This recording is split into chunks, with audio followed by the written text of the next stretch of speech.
It is now my absolute delight to introduce our speaker for the evening. We're really fortunate at the ACLU to have many excellent advocates and many amazing people, and you're about to hear from one of my favorites and one of the most amazing. Jeffery Robinson is the Deputy Legal Director and the Director of the ACLU Trone Center for Justice and Equality, and this center houses the organization's work on criminal justice, racial justice, and reform issues. Since graduating from Harvard Law School in 1981, Jeff has had 3 decades of experience working on these types of issues, first as a public defender for the Defender Association here in Seattle, then as a federal public defender, and then finally a 27-year private practice at Schrader Goldmark and Bender here in town, where he represented a broad range of clients in local, state, and federal courts on charges ranging from shoplifting to securities fraud to first-degree murder. He's tried over 200 criminal cases to verdict and has tried more than a dozen civil cases representing plaintiffs suing corporate and government entities. This is a career that is really seated in rights, in people's right to a fair hearing, a fair trial, to an understanding of the context in which these difficult situations in our community happen, and seeking for justice despite all the factors involved. He's actually also widely known as a teacher of trial advocacy skills across the country. He's been named so many super lawyer namings that I can't even count them all. But what I really want to say that I appreciate so very much about Jeff Robinson is his lifelong learning, his depth of understanding and appreciation of the human condition, his compassion, and his brilliance. So please join me in welcoming Jeff.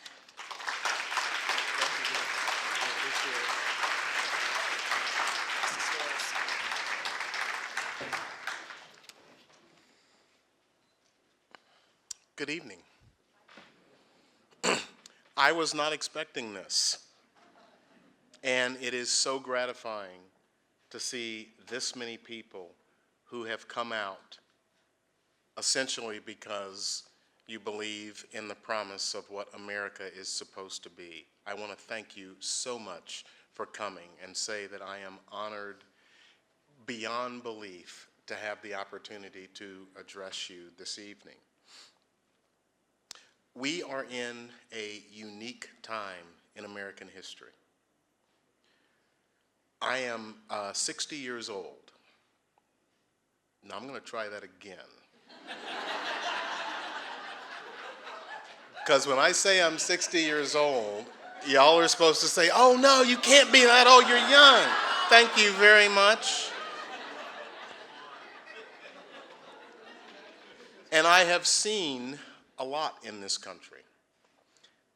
I wasn't happy when Ronald Reagan was elected as president. I wasn't happy when George Bush was elected as president.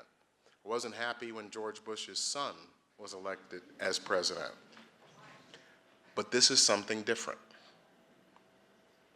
And to emphasize that, I want to start my remarks by asking you to take a look at a movie clip. And it's a movie clip that some of you may remember, some of you may not. It's from a movie called Cabaret. And there is a 3-minute clip in that movie that on November 8th, when Mr. Trump was elected President of the United States, I could not get out of my mind. And I want to show you this clip because I want you to think about, as we go forward, what the election of Mr. Trump means. So many people have said, well, he doesn't mean everything he says. He's just spewing off at the mouth. And, you know, we can control this with the Congress and the Senate. And so what I want to remind you of is how quickly things can turn to be really, really ugly. So I'll ask if the folks upstairs can play this clip. It's a clip in a beer garden, and they're 2 men who are about to be lovers, and they're talking to each other about the Nazis. It's a beer garden in Berlin. And they're saying to each other, don't worry about them. We can control them. They're going to take care of the socialists for us. And in the midst of this conversation, this scene unfolds. You know what? Why don't I just go ahead if you can't get it to run? Let me just go ahead. I'll tell you what the scene was about. As they sit here, oh, you think I won't? As they're sitting in the beer garden, having this conversation about the Nazis, a young blonde man stands up and begins to sing. And he is singing with the most beautiful voice you can ever imagine. And the screen shows him from his shoulders up. And he sings things like, the sun, it embraces the scenes in the sky. The blossom embraces the bee. But soon there will come a morning when tomorrow belongs to me. And he continues to sing, and the camera pans down so that you can see he's in a Nazi uniform. And as he continues to sing this incredibly beautiful song, people in the beer garden start to stand up and sing with him. And here's the last verse that they are singing as more and more people start standing up. Oh, fatherland, fatherland, show me the sign your children are waiting to see. The morning will come when the world is mine. Tomorrow belongs to me. And everyone starts to give the salute. And the one man says to the other, you still think you can control them? 1933 in Berlin. And people thought, don't worry about it. Not going to be a problem. Don't mean what they say. We can control them. So when you hear things like a total and complete shutdown of Muslims entering the United States until we figure out what's going on, do you think he was joking now? When his Secretary of Education yesterday says about historically black colleges and universities, these schools were pioneers when it came to school choice, living proof that when more options are provided to students, they are afforded greater access and greater quality. The success of HBCUs shows that more options help students flourish. This is the Secretary of Education who apparently is ignorant of the fact that HBCUs were developed because we couldn't go to school with most of you. And she's calling that a choice. He and his Attorney General have promised more stop and frisk, more immigration sweeps, and more drug wars. This is what is going to make us safe. And if you thought he was joking, I am here to tell you tonight, he's not. He is speaking to the country right now. And what he is saying is really scary. The ACLU has been here for almost 100 years. As Michele said, making sure that anybody, Republican, Democrat, or anybody else that puts one hand here and one hand here and says, I swear to uphold the Constitution, ensuring that they keep that promise. The Scopes monkey trial in my home state of Tennessee, where the question of whether you could teach evolution was at stake. The ACLU was there. Japanese internment, objecting to essentially the groundwork of what is about to happen now. the ACLU was there. And now, the biggest threat to democracy in my lifetime, and I guarantee you the ACLU will be there. We are unique. The ACLU has 53 affiliates across the country. What that means is we have affiliates, offices in every state in America. We are the only civil rights organization that has that kind of breadth and that kind of reach. On November 9th of last year, there was a national ACLU call that was scheduled because we were introducing David Cole, who is the new national legal director. And there was a call so that every affiliate all across the country could call into this one line, and we could hear David Cole introduce himself and talk about his vision for the ACLU. And as you can guess, that agenda got changed. And on November 9th, in a national call, the plan to respond to President Trump started to happen the day after he was elected. The day that President Trump took his oath of office, the ACLU filed the first lawsuit against him, a Freedom of Information Act lawsuit, demanding that we get all of the documents addressing his conflicts of interest and violations of, and I'm going to say this carefully because even though I went to Harvard, the emoluments clause. I got to say, they didn't teach us that shit at Harvard, at least not when I was there.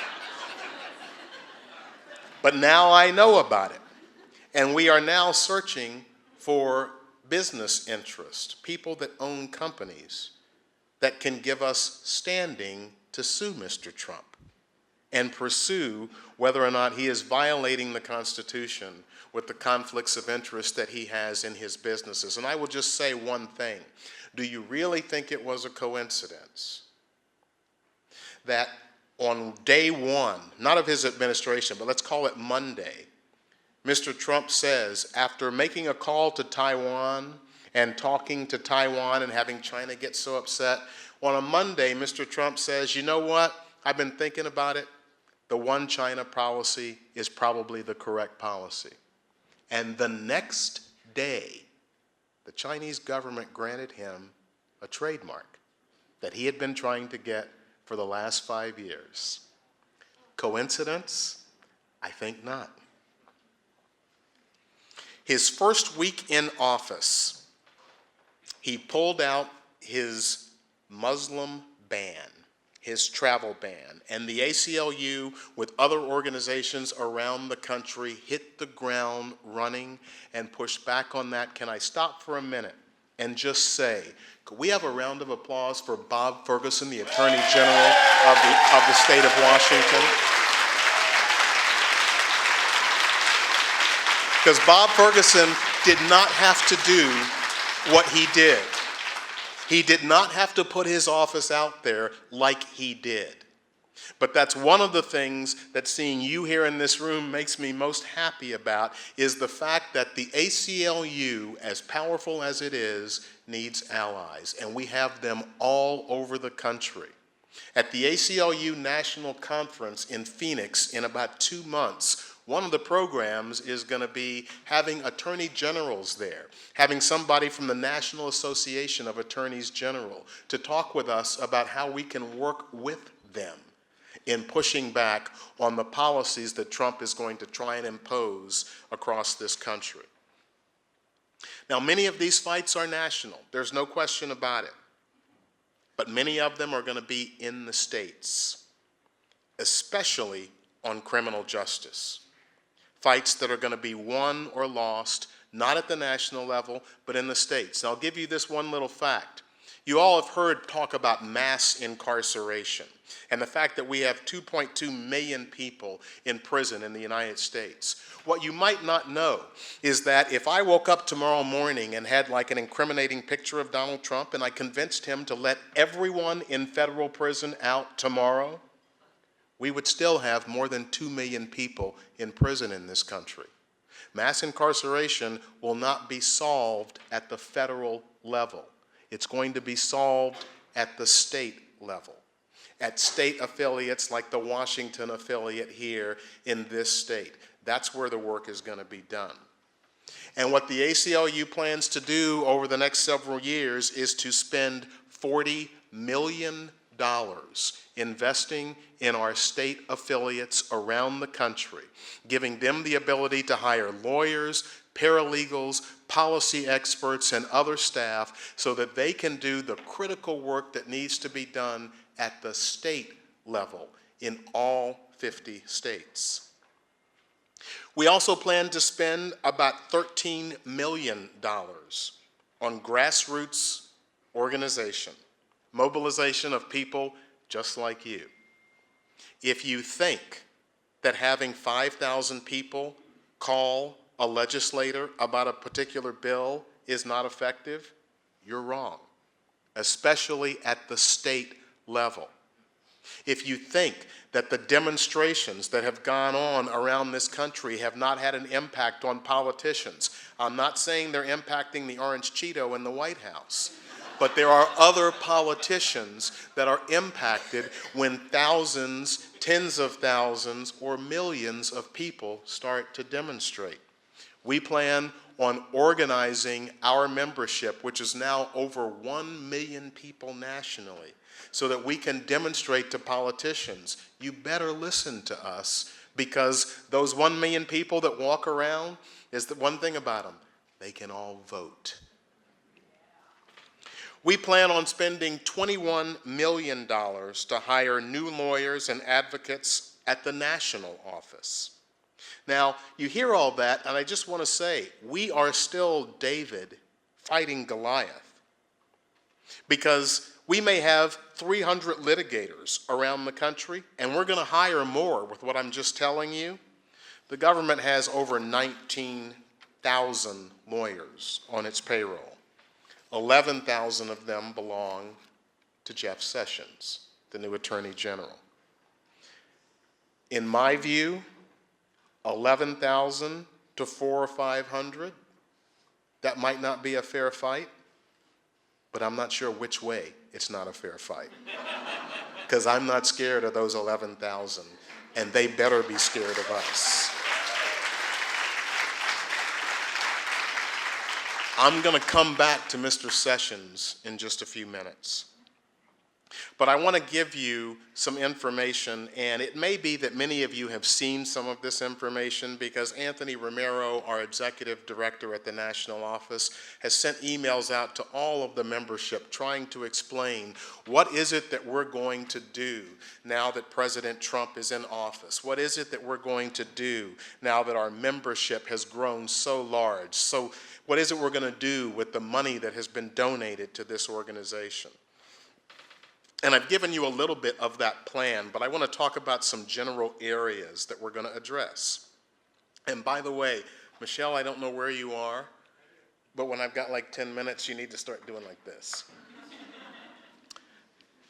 We are going to demand accountability and transparency.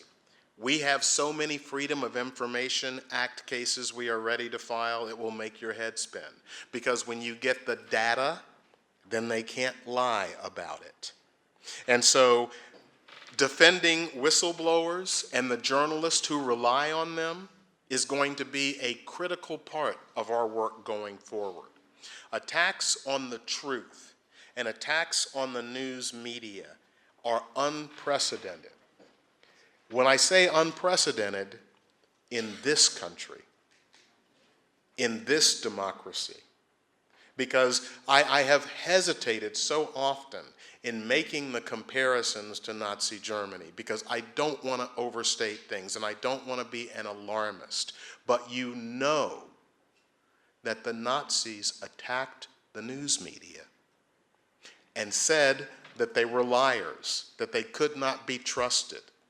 And in my view, I'm sorry, there are no alternative facts. There are either facts or lies. And one of the things that we will do, although it is exhausting, is to call President Trump and his administration on these lies when they are spoken. One of the other things we plan on doing, without any apology, protecting the rights of immigrants. There have been efforts in the Trump administration to institute the travel ban, to institute immigration raids, and we are going to be litigating at the federal and state level. And when I say litigating, it's like I'm using lawyer words. That means filing lawsuits. We will be filing lawsuits at the state and federal level to push back on those efforts. We have already been developing legal theories to defend sanctuary cities against federal action. We're going to bring systematic litigation to challenge excessive and punitive immigration detention. If he wants to round people up and deport them, he's got to put them someplace before he can deport them. And when he puts them someplace, we have lawyers at the National Prison Project in the National ACLU who do nothing but jail and prison conditions litigation that are going to be prepared to file lawsuits in the place where President Trump is trying to house the people that he wants to deport. Because I can tell you right now, those places are going to be substandard, they are going to be overcrowded, and they are going to be unconstitutional. We have already hired a lawyer in the National Prison Project who has years of experience litigating these issues. She is a Latina, she speaks fluent Spanish, and she's got something for President Trump when he starts to round people up.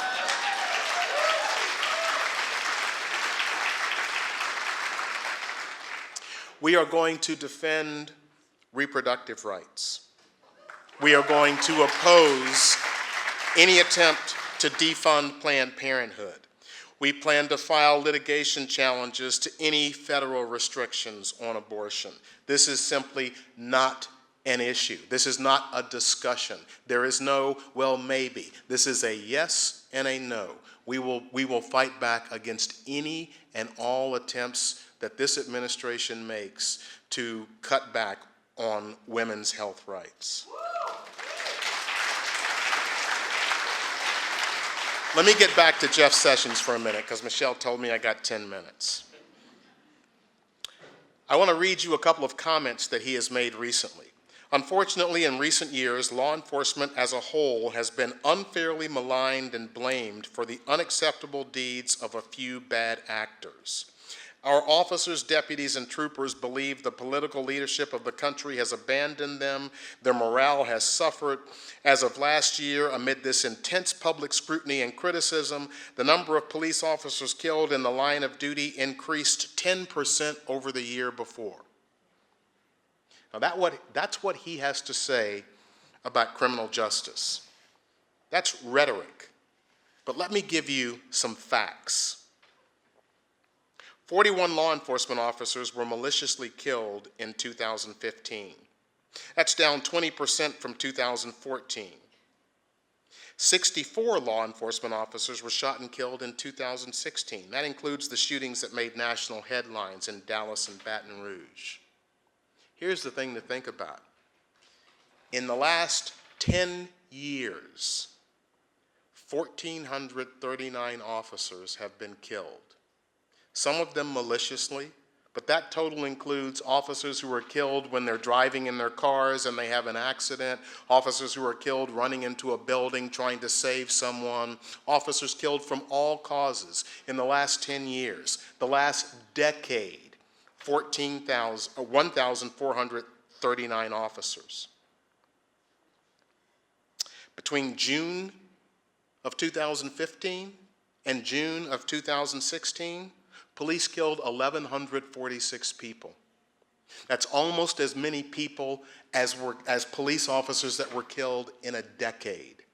That's how many people were killed in 12 months. If you look at those statistics and you then want to sign an executive order, which President Trump did, he signed an executive order saying, we have to look at what's happening with our police officers because so many of them are getting killed. We need to have new mandatory minimum sentences. We have to have more punishment. When if you look at the numbers, you might think you need to do something about police officers and violence, but it ain't the way President Trump is talking about it. We will not let Jeff Sessions turn law enforcement into America back 50 years. Last week, we filed a major lawsuit against the Milwaukee Police Department, one of the most regressive police departments in the country. To give you some information about that, the Milwaukee Police Department made traffic stops in 2007, 66,000 traffic stops. By 2014, 196,000 traffic stops, because the chief of police in Milwaukee instituted a stop and frisk policy, an unconstitutional stop and frisk policy. This doesn't mean a policy where a police officer is driving down the street, sees you hitting a car with a crowbar, and comes over and stops you and says, "What are you doing?" These are stops with no probable cause, stops with no indication that anybody is committing a crime. In every state in the country where this data has been analyzed, and Mr. Sessions will tell you he's suspicious of the data.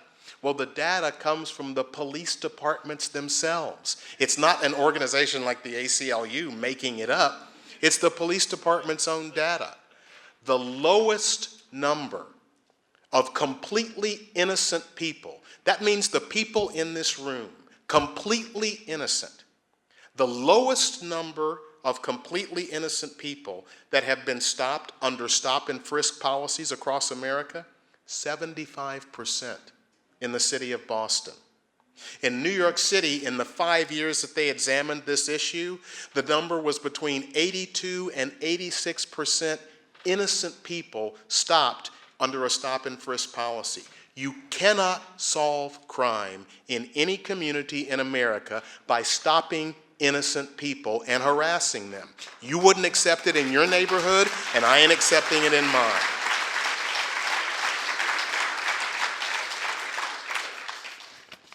So there are consent decrees across the country, consent decrees with police offices, police departments, and the ACLU has been involved in virtually all of them. We will be looking very carefully after a 3-hour conference call today. We are watching and ready. If any of those consent decrees are ready to fall apart, we're going to be ready to step in. And I want to spend the last minute I have maybe on something called the Campaign for Smart Justice. There is an alliance across political lines when people are talking about mass incarceration in the United States. We have 2.2 million people in prison. We have 7 million people on active probation or parole. And the number nobody wants to talk about is 70 million American adults who have a criminal conviction. That's almost 1/3 of the workforce. There are 50,000 restrictions in America on what people with felony convictions can do when they come out of prison to get a job. That is not sustainable. We have relied on over-incarceration for far too long. And the Campaign for Smart Justice is a campaign run out of the national office that is going to be involved in all 50 states because, as I told you, if you really want to address mass incarceration, you got to do it at the state level because that's where everybody is being held. We are going to be bringing 10 to 15 lawsuits in the next 3 years on different areas of the criminal justice system. You're going to see lawsuits that you have never seen before, including lawsuits against prosecutors' offices, lawsuits about who they hire, who they retain, how they make their policies. So I am incredibly excited, and I feel like I am honored to have the job that I have right now, because I don't know, 8 years from now, 12 years from now, when somebody says to me, "So what did you do when the country went apeshit?" I'm going to say I did something. And the people in this room are going to be able to say, we did something. We didn't remain quiet. We didn't sit in that beer garden and say, oh, don't worry, it'll all fade away. We can control them. We are prepared to resist President Trump at every turn. We are prepared to advance our own affirmative agenda, despite the fact that he is in the White House. And the last thing I will say is, I guarantee you, we will not win every fight that we take up. I promise you, you will see losses. But losses in the legal sense, losing a lawsuit does not mean that you lose the issue. It does not mean that you're not having an impact on the minds of the people who live and work in this country. Lawsuits were filed for years about the right for gay people to marry each other. And it took time, but it worked. So what I have to say to you this evening is thank you so much for your being here. Thank you for thinking about the ACLU as an organization that you can support. I guarantee you, we will take your support, we will take your donations, and we will make you proud by the work that we do. But we will need your help now and going forward. So thank you so much for being here. I really appreciate it.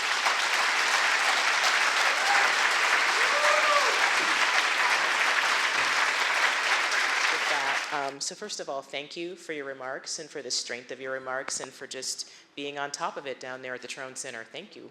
Absolutely. So many things. What are some of the thoughts that you have about helping us bridge the divides of understanding? I feel like there's a lot of people who have supported the current policies who maybe don't actually realize that those things aren't going to help them. And we're in a room full of folks who are fired up for freedom and get it, but how do we get these messages across to other people? So I think the ACLU is known most for its litigation work, for the lawyers that bring lawsuits, but as Michele said earlier, there are policy and advocacy experts at the ACLU who do work that is equally, if not just as important, if not more important than the lawsuits. So one of the things that I have seen around the country is people saying, well, I don't have Obamacare, I have the Affordable Care Act, and so I don't have to worry about this. And so there are people who have bought into a narrative, and that narrative is going to come and bite them in the butt in a really, really aggressive way. And I know that I am tempted at times to say, you know, idiots, you deserve it, you shouldn't have voted for him in the first place, but I don't know that that's constructive. There are people who are trying to make their lives better, and one of the ways that we can have an influence nationally that is completely independent of a lawsuit is by community organizing, by talking to people in communities and giving them information. So when someone says, my God, Jeff, are you anti-police? Don't you want to protect the police? I can come back and say, do you realize that there were 56 or 61 police officers killed in the last year and 1,112 civilians? Which number makes you most nervous? And so I think that the folks who are in this circumstance where there is cognitive dissonance between the narrative they have bought into and the reality. And I've read all these things where people are saying facts don't necessarily change someone's mind, but in my experience, it can go a long way. So that's, I think the policy and advocacy work that the ACLU does is equally important to the litigation work that the ACLU does. Thank you. Okay, now we have some questions from you all, so thank you so much. Can you explain more, Jeff, about lawsuits against prosecutors and how will you overcome prosecutorial immunity? So I'm going to answer this question partially. because I am not going to answer it with all of the theories that we are prepared to try. The prosecutorial reform efforts that we are going to be doing are literally groundbreaking. No one has ever tried them before.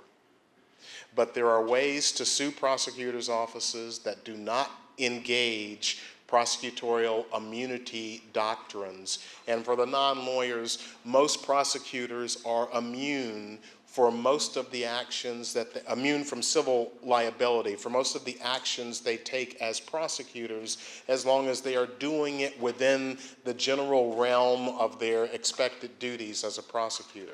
So immunity is a hard thing to get over. But let's just say, for example, hypothetically, that there's a prosecutor's office that is 97% white and 86% white male.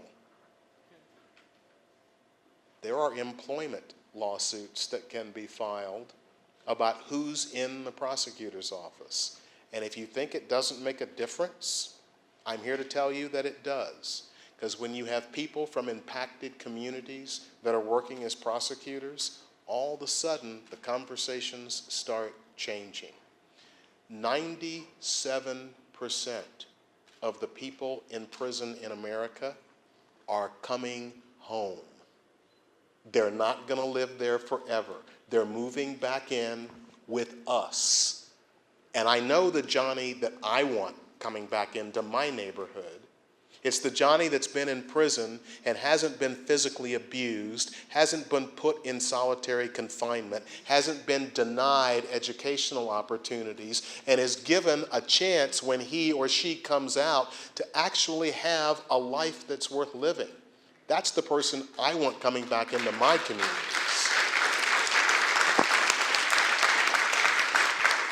So I have to answer that question with kind of a, you're going to have to wait and see.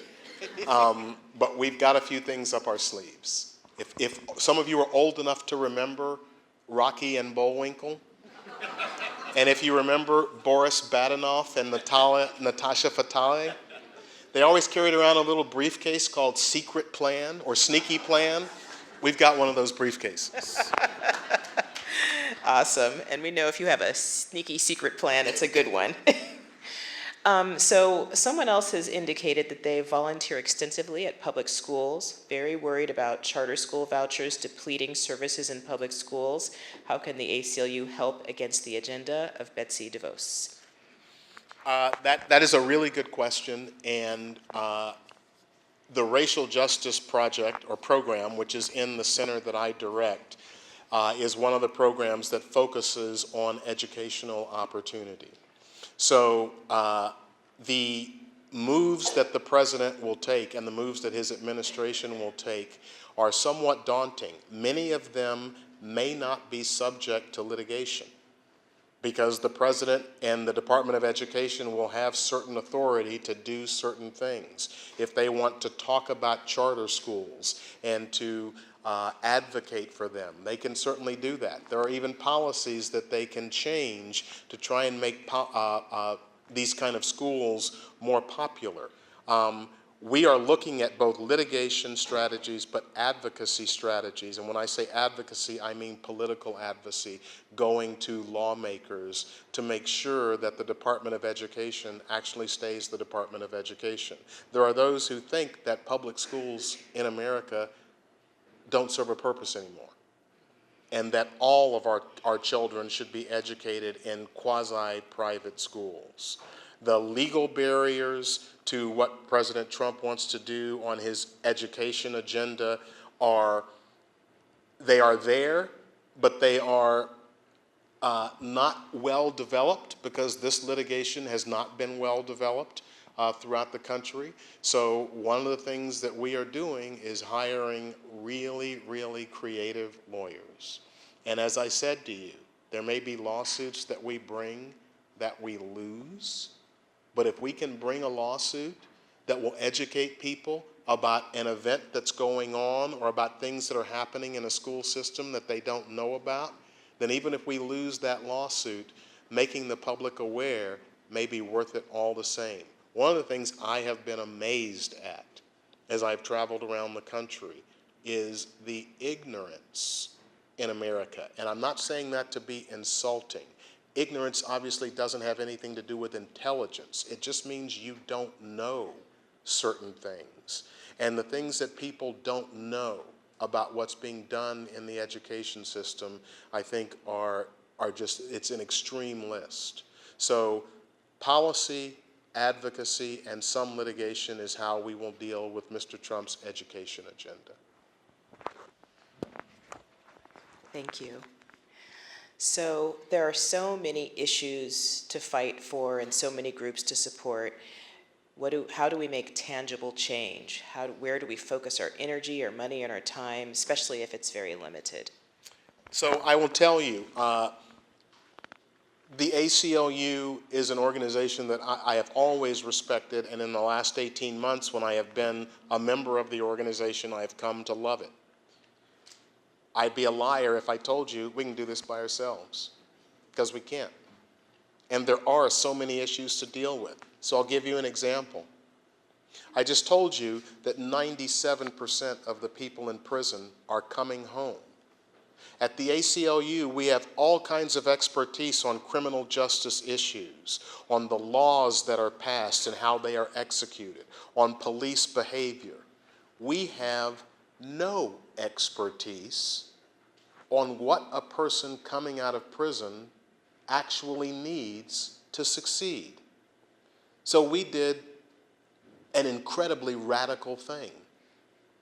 We went and asked for help. And the people we went to are formerly incarcerated people.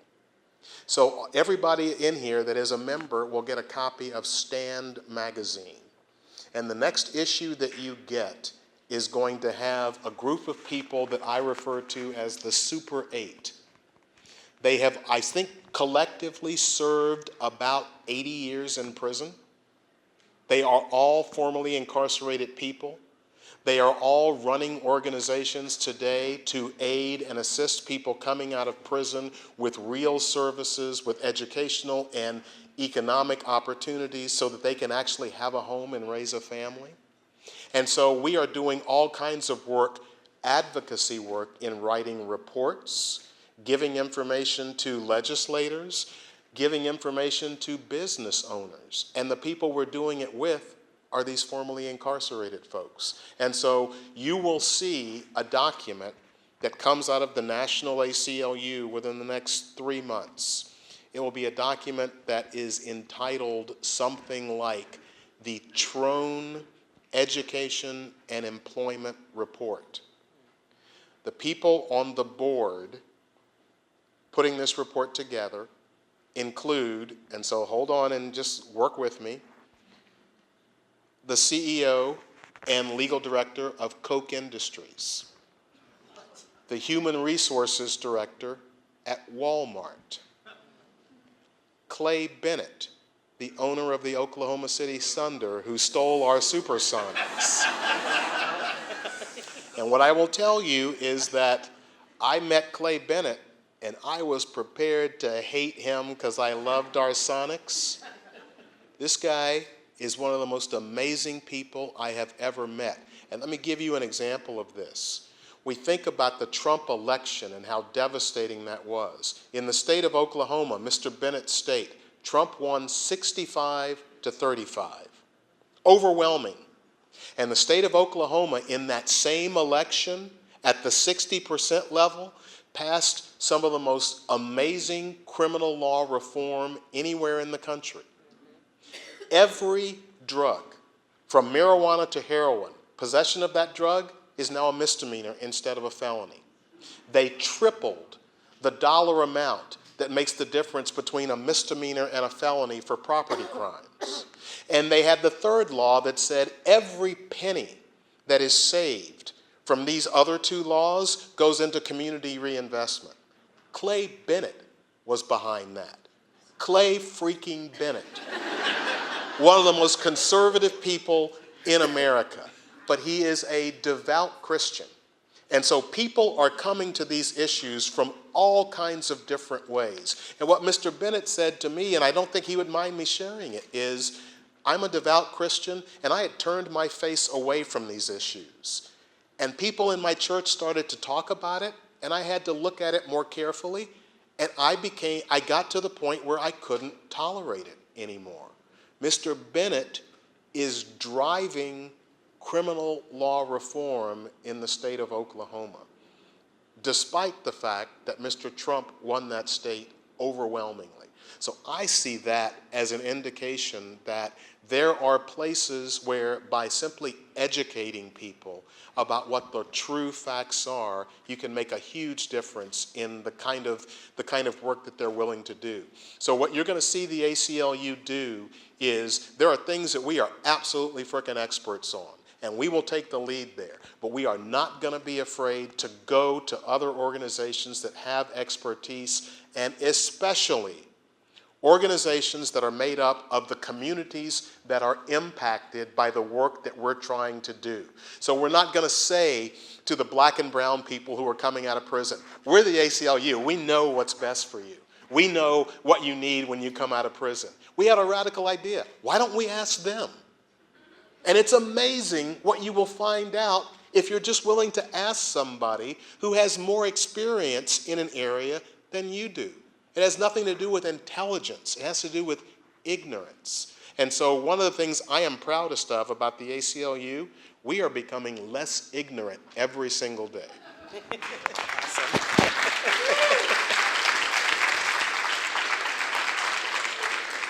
You know, two things in that answer that I want to reflect on a little. One, about Clay Bennett, because earlier we were talking about bridging divides. And, you know, sometimes it's just about what is the issue, or where's the area where we can come together on something, right?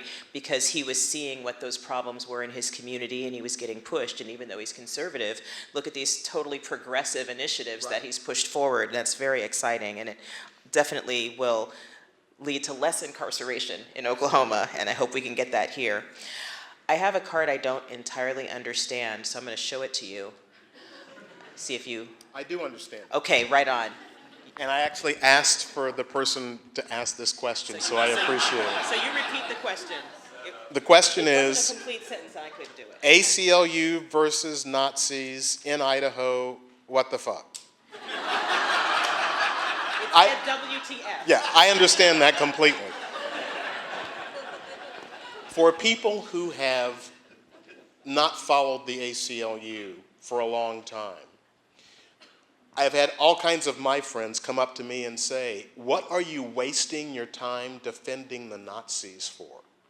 Defending absolutely incredible hate speech.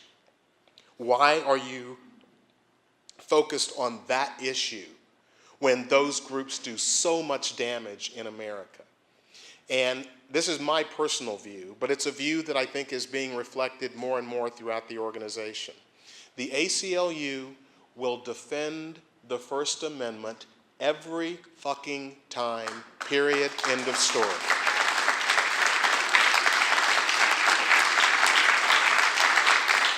Having said that, there is nothing that prevents the ACLU from speaking out about the content of the speech that it defends. And so in my view, if I'm representing the Nazis when they are trying to speak and someone is trying to shut them down, in my view, there's going to be a 4-paragraph press release.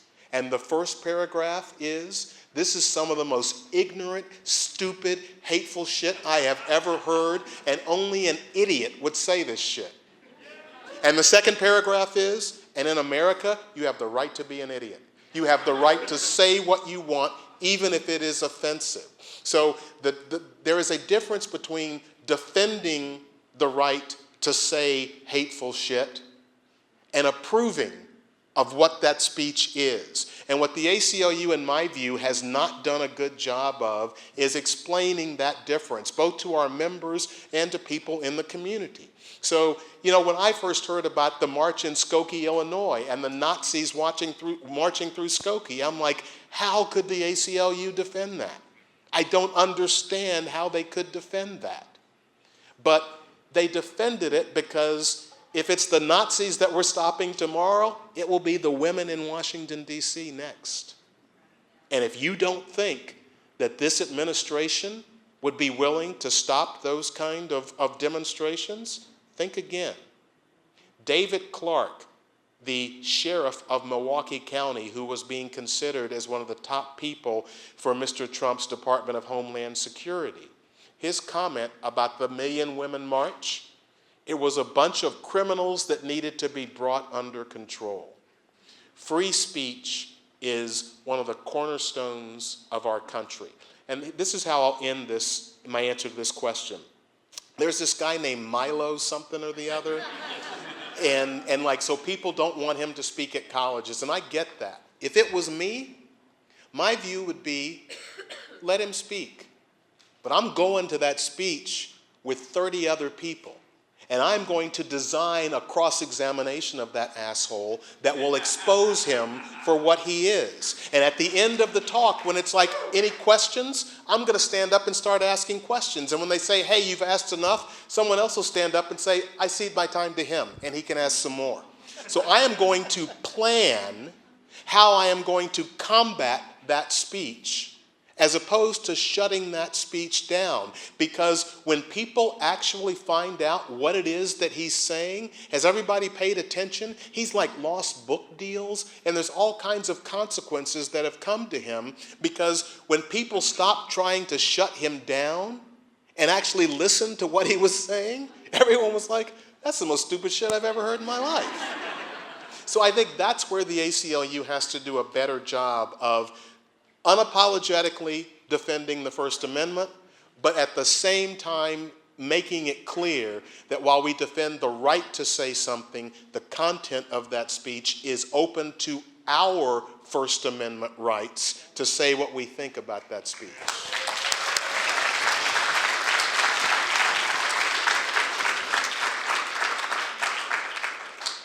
So I just have a couple more, and hopefully you guys are going to let me know if we're out of time, but these are two really important ones. This card writer, my 16-year-old transgender daughter told us at the age of 5 that she was a girl. Today she saw the news that the 7th black trans woman victim was killed in 2017. 7th in 2017, it's only February. How will the ACLU work for the safety of trans black women? That's probably one of the most important questions that we are facing, especially with this administration. And one of the things that I want to try and make clear, everybody has read about executive orders that the president is signing. Some executive orders are to implement certain policies like the travel ban. Some executive orders are to pull back policies that were there under the Obama administration. So one of the executive orders that President Trump has signed is to rescind the protections, the guidance on protections that transgender students would have against bullying and harassment in schools. What's important to understand is that the president can sign an executive order rescinding guidance. He cannot change the law. The law is what it is. And so while he can withdraw this guidance, which was created by the Obama administration, telling schools and school entities, these are the things that you need to do to comply with the law, the Trump administration can withdraw those, but they can't withdraw the law. And so we will be looking strategically, both with lawsuits and with advocacy, to address any attempts to roll back rights for the LGBT community. It is simply unacceptable. Lawsuits will be one way, legislation will be another way, and as I said to you, asking our membership to be engaged, I guarantee you, in any state in this country, if ACLU supporters mobilize and start calling in to legislators, these folks understand that you are all registered voters.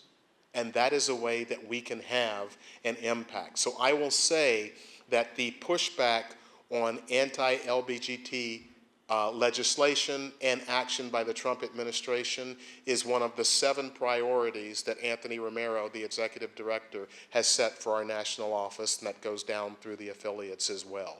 I am not going to be able to tell you exactly how we're going to do it, because some of the legal theories that we are thinking of are really novel. And quite frankly, you know, I don't know who's in the room. I don't know if there's like media in the room. And so when I came over here tonight, I got an email right before I left from the national office saying, don't say too much.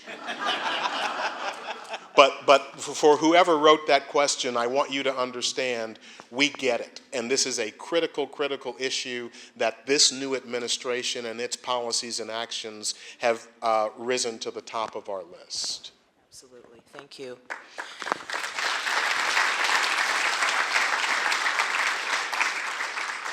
Your Washington affiliate here, us, we're a part of Washington Won't Discriminate. And you know, last year there was an effort with Initiative 1515 to discriminate against transgender individuals in public accommodations, and there's a new initiative, so that one didn't make it onto the ballot, but there's a new initiative. They've started earlier, they have more time, and so I would encourage you, if that's an issue you care about, to decline to sign that initiative and to speak up and tell your friends about it as well, because we here in Washington State are going to continue to fight against that discrimination to transgender people, and we'll need your support with that.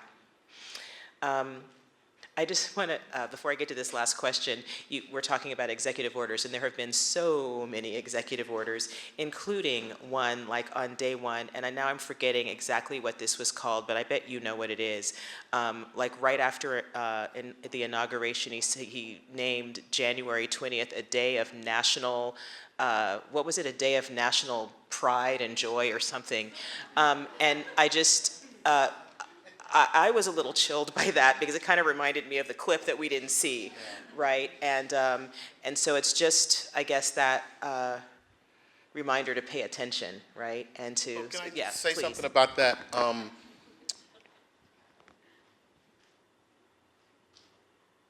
going to say the less important one first. President Trump signed an executive order saying that Black History Month is now African American History Month. And he celebrated that by talking about Abraham Lincoln, who freed the slaves. President Trump can't tell me what my history is and what it should be called. He doesn't have that right, and he will never have that right. He celebrated the day in remembrance of the Holocaust by talking about non-Jews that were killed by the Nazis. And when they were called on it, he said, oh, it wasn't a mistake.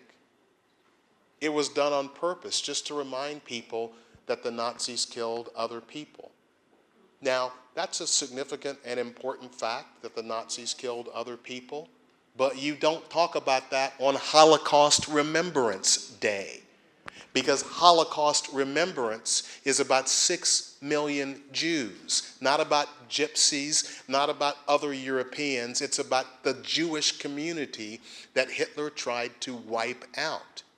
And when this thing, the thing I want to say is that words have power. And they used to have a lot more power. But this is not an accident that these kind of things are being done. We're going to shift the focus of Holocaust Remembrance Day. We're going to talk about African American History Month. And remember, you'll be hearing more about Frederick Douglass. He's being recognized He's more being and more. recognized more and more. I saw him on the street tonight.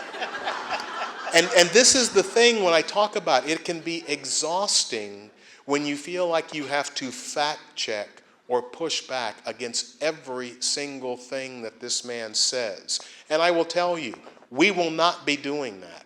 There is some stuff that he is going to say that we are going to let slide because we can't get distracted by his crazy shit, and we can't get distracted away from the stuff that really matters. So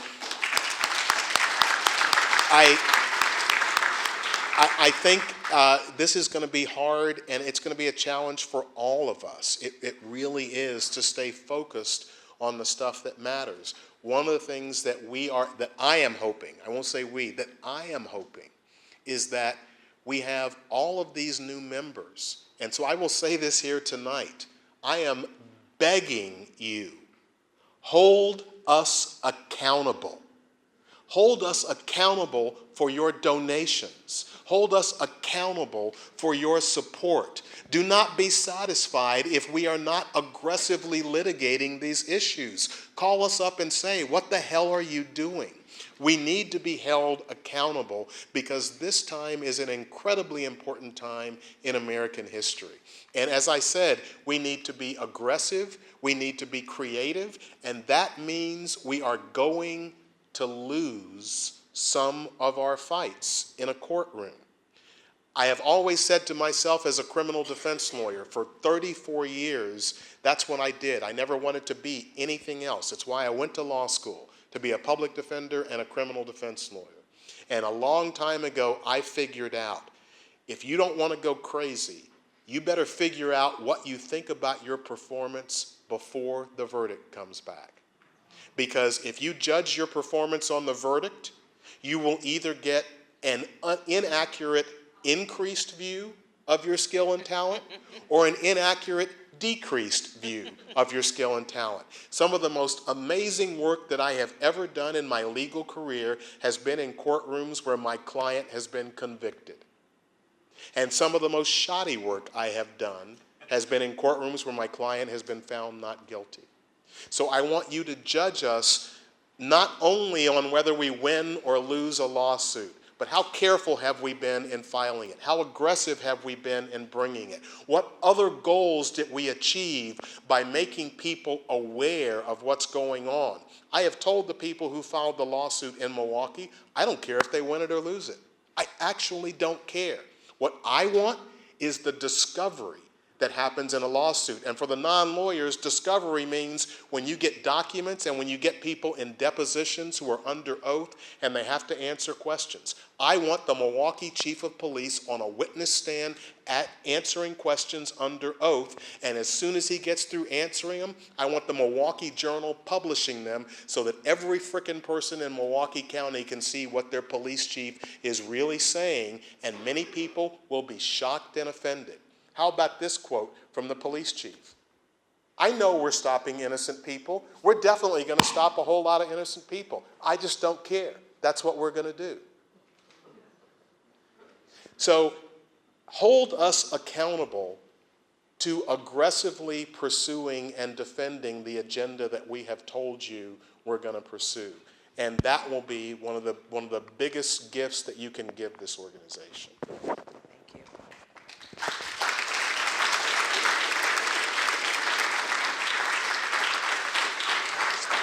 Okay.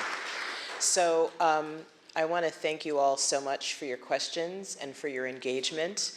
And hopefully you've gotten some information both to inspire you and keep you fired up for freedom, but also to help you to understand what are some of the things that you can do as somebody who cares about these issues. Respond to our action alerts, learn more, talk to your neighbors, have the community groups, go to peoplepower.org. So thank you so much, and please join me in thanking Jeff Robinson. Thank you guys for being here.